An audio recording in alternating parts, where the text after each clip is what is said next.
On va accueillir à présent Rémi Valpin. Donc Rémi, si tu es là, n'hésite pas à nous rejoindre. Ah voilà, bonjour Rémi. Alors en 2 mots, je ne t'entends pas. Parle un petit peu dans ton micro. Est-ce qu'on m'entend? Ah voilà, là Voilà. c'est parfait. Alors tu as présenté un mémoire de master en sciences de gestion à la faculté Warroquet d'économie et de gestion de l'université de Mons. Et il s'intitule, et là aussi j'ai pris la traduction française, hein, les rendements des panneaux photovoltaïques, une méthode alternative. Et tu as eu comme promoteur Frank Venmans, qui est chargé de cours et chef du service de microéconomie dans cette faculté Warroquet d'économie et de gestion. Je te propose de nous présenter ton mémoire en 3 minutes environ. Et puis on retrouvera à nouveau Luc Van Liedekerk, le président de ce jury en finance. À tout de suite, Rémi. À tout de suite. Donc, bonjour à tous. Oui, voilà la petite image. Donc, moi, je me suis basé sur le concept qu'une des problématiques liées aux investissements verts était la présence d'une forte incertitude sur les risques liés à leur investissement. Si on prend un cas pratique avec les panneaux solaires en Wallonie, on a un contexte de grande incertitude. On voit qu'il y a une possible application d'une taxe appelée prosumer qui pourrait impacter très fortement la rentabilité. Alors tout investisseur pourrait se poser la question préalable avant d'investir. Est-ce que c'est rentable? Est-ce que c'est risqué? Et est-ce qu'il y aura finalement une taxe? Pour répondre à cela, j'ai quantifié l'incertitude via de nombreuses simulations appelées Monte Carlo, donc qui simulent tout un tas de scénarios où par exemple dans un cas on peut avoir une situation où la Belgique est très ensoleillée ou un cas où les prix de l'énergie sont extrêmement bas, par exemple liés à une crise comme le coronavirus. On a un contexte très particulier en Belgique où les prix de l'énergie ont fortement augmenté dans le temps, plus 3% en moyenne chaque année, des prix des installations qui ont fortement diminué de 10% en moyenne par an. Donc une installation moyenne coûte environ 5 500 euros. Et l'effet de cette taxe a été valorisé via ce qu'on appelle les options réelles, qui permettent de dire si on investit maintenant ou s'il vaut mieux attendre un peu afin d'éviter ce risque politique et éviter d'échapper à cette taxe, par exemple. Alors, les résultats qui sont sortis de ce modèle qui a fait des milliers et des millions de calculs sont très intéressants, puisqu'on constate que les panneaux solaires sont extrêmement rentables. On a une rentabilité de 12% environ en Wallonie, 13% en Flandre et jusqu'à 30% à Bruxelles. Donc, si on le compare à un investissement boursier, on a seulement 9% en moyenne et le compte épargne 0,11%. Donc, la différence n'est pas négligeable. Au niveau des risques, là aussi, on constate une nette différence. Donc, on a un risque très faible, environ 30 fois inférieur au risque de la bourse. Donc, on a un réel avantage à investir dans ce type de projet, qui plus est écologique de base et qui en plus a la faculté d'accorder un effet protecteur contre la hausse des prix de l'énergie. Donc, cela est également viable pour les faibles revenus, même via endettement puisque si ceux-ci investissent, ils peuvent réduire une partie des frais fixes de leur budget mensuel qui sont constitués par les frais de l'énergie. Donc, tous ces éléments indiquent réellement que investir dans les énergies renouvelables est une très bonne chose. Et qui plus est, l'effet de cette taxe euh, est également minime sur la rentabilité de seulement 3% environ par an. Pour que réellement la rentabilité de cet investissement soit remis en question, il faudrait que la taxe soit environ supérieure à 3 fois le niveau actuel. Donc, pour conclure, cet investissement est réellement une option durable permettant de contribuer à une transition énergétique de notre société. Merci bien. Merci Rémi. Je vais essayer de réactiver ma caméra. Voilà. Merci. Voilà qui devrait finir de convaincre ceux qui ne le sont pas encore. Je vais donner tout de suite la parole à Luc Van Liedekerk, donc président de ce jury en finance. Voilà, Luc, vous êtes parmi nous. Alors, qu'aviez-vous souhaité mettre en avant par rapport au travail de Rémi? Donc, je dois vous prévenir, si jamais vous allez lire le travail de Monsieur Rémi Velpin, donc n'hésitez pas, c'est très mathématique, donc il faut avoir un peu peur, mais c'est comme ça dans le monde des finances. Il y a un aspect très technique dans le monde des finances. Si on a un projet, on calcule ce qu'on appelle le net present value, donc la valeur maintenant de ce projet. Et c'est là que le problème que Rémi a souligné d'incertitude revient. Et donc, ce qu'il a utilisé, c'est un technique euh, plus complexe, mais plus ouvert envers ces risques, et c'est le real options, ce qui est vraiment la meilleure manière de déborder ça, je dirais. Et là, il a ajouté le problème des inégalités, ce qui est complètement unique, je trouve. Donc, dans le sens que, normalement, real option, c'est vraiment dans le contexte financier toujours, et maintenant, il ajoute un autre risque qui est lié aux inégalités dans notre société. Et en fait, il conclut que là, ça devient très, très rentable d'investir comme ça. Et là, on a jugé que c'était vraiment une démonstration qu'on n'a nulle part trouvée ailleurs et qui est d'ailleurs très intéressant pour le secteur, hein, pour réaliser qu'il y a des potentiels qu'on ne voit pas maintenant si on applique des notions de risque normal comme net present value. On ne le voit pas.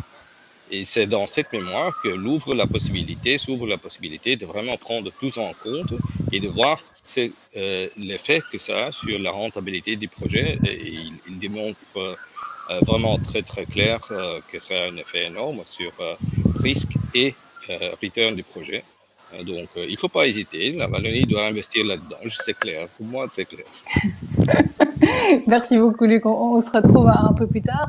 On va passer aux questions-réponses à présent, Rémi. Est-ce que tu as rencontré finalement des obstacles particuliers à travailler comme ça sur un mémoire à 360 degrés, dont, comme Luc le disait, dans lequel tu as inclus des aspects sociaux? Disons que j'ai essayé de prendre en compte un peu toutes les opportunités qui pouvaient se retrouver avec ce type d'investissement. Donc j'ai demandé dans mon entourage quel était par exemple leur obstacle lié à l'investissement. Donc j'ai souvent entendu dire que ça coûte extrêmement cher, alors que bon, au final, le coût d'investissement a fortement diminué. Au niveau l'aspect écologique, on voit aussi que ça a un impact beaucoup plus faible. Et donc, avec un tour d'horizon d'un peu toutes les parties, j'ai pu conclure que réellement, pour toutes les catégories socio-économiques de notre société, ce type d'investissement était réellement le plus fiable à long terme. Mhm. Alors, on a des questions qui vont arriver, mais quand tu parles d'investissement, c'est des investissements, et tu parles d'une part au niveau des ménages, mais c'est aussi investir pour ceux qui le veulent éventuellement dans des sociétés qui travaillent dans ce domaine-là. Investir directement dans des sociétés de panneaux photovoltaïques est encore assez réduit pour l'instant en Belgique. Peut-être que dans le futur, ça pourrait se développer. Mais réellement, investir dans les énergies renouvelables, mon travail a démontré que c'était réellement une bonne alternative. Donc, investir dans des fonds est également une bonne chose. Mais si on peut investir déjà en plus, pour sa propre sécurité, je veux dire, énergétique et financière, ça rapporte un élément supplémentaire à Ah oui, c'est l'analyse. ça. Mhm. Alors, question de Frank Venmans qui nous demande quelle est la conclusion pour le gouvernement? Peut-on subsidier moins à condition de donner plus de certitude? Donc, pour le gouvernement, la conclusion serait qu'ils peuvent appliquer la taxe tant que ils donnent de la certitude quant à leurs décisions. Donc, l'incertitude, pour l'instant, laisse un peu les gens dans l'expectation. Est-ce qu'il faut investir maintenant ou pas? Donc, donner une réelle orientation sur leurs décisions permettrait d'engendrer plus d'investissements. Et au niveau de la subsidiation, il est possible de subsidier moins les énergies renouvelables. Donc, l'État pourrait également faire des économies de ce point de vue-là. Ok. Est-ce qu'il y a d'autres questions pour Rémi? Benoît de Rennes est avec nous. Il est en train d'écrire une question. Mais voilà, les questions vont arriver dans un petit instant. Si tu devais retenir un élément en particulier que tu as appris ce mémoire, ce serait quoi? Je veux dire, c'est plus la découverte tous des aspects différents, les aspects individuels de chacun. Chacun a ses propres objectifs, que ce soit écologiques, financiers ou sociaux, et qu'il est possible, dans certaines configurations, d'obtenir des solutions permettant de répondre à tous ces problèmes et critères spécifiques individuels. Alors, question de Tanguy Van Lokeren. Peut-on développer l'aspect intégration de la question des inégalités du mémoire? Donc, au niveau des inégalités, on a une problématique où les personnes possédant plus d'argent peuvent investir beaucoup plus facilement, par exemple sans endettement. Donc, eux ont d'office, je veux dire, la capacité d'investir dans ce type de technologie. Au niveau des personnes ayant moins de revenus, il est compliqué d'investir, par exemple, une grande somme sans s'endetter. Avec le mémoire, au niveau de l'endettement, il a été démontré que même en s'endettant, on pouvait rembourser facilement les panneaux solaires sans nécessairement devoir débourser plus. Au final, en investissant dans les panneaux solaires, c'est comme si on payait un peu moins d'électricité chaque mois et après la durée du prêt qui est par exemple de 10 ans, on continue à bénéficier des aspects positifs des panneaux photovoltaïques grâce à une sorte d'électricité entre guillemets gratuite. Oui, c'est sûr. Alors, est-ce qu'il y aurait des recommandations politiques à ce sujet? Alors, au niveau des recommandations politiques, ce serait clairement apporter une certitude sur l'application oui ou non de cette taxe et éviter les multiples reports. Je pense que cette taxe a facilement été reportée 5 fois d'affilée sur les 2 à 3 dernières années. Donc, ça serait réellement donner une certitude sur le tarif et l'application de cette taxe. Oui. Alors, Rémi a-t-il déjà envoyé ses conclusions au ministre en charge en Wallonie? Bien sûr, mais également dans les autres régions, vu la technique d'analyse utilisée est valable ailleurs qu'en Wallonie. Alors, pour l'instant non, mais je suis occupé de rédiger un article scientifique sur base de ce mémoire dans le cadre de mon doctorat, et sûrement qu'à la fin de cet article, j'enverrai mes conclusions au gouvernement. On suivra ça de près. Alors, avez-vous tenu compte du fait que les utilisateurs devraient payer l'utilisation du réseau électrique pour l'énergie solaire qu'ils ont créée, mais qu'ils n'ont pas consommée et qu'ils remettent donc sur le réseau? Est-ce que vous avez vu un découragement des investisseurs? À ce point de vue-là, il y a beaucoup de personnes se posent la question de qu'est-ce qui va se passer si on change par exemple de compteur. Ces aspects-là ont été intégrés dans mon analyse, et donc même si on prend en compte cet aspect plus négatif, par exemple d'un compteur double flux, les conclusions restent les mêmes. Ça reste quand même extrêmement rentable, peu risqué et écologique. Ok. Alors, une dernière question peut-être. Les produits privés, bancaires ou publics, prêts par des autorités publiques, permettent-ils de s'endetter pour ce type d'investissement sans trop de problèmes?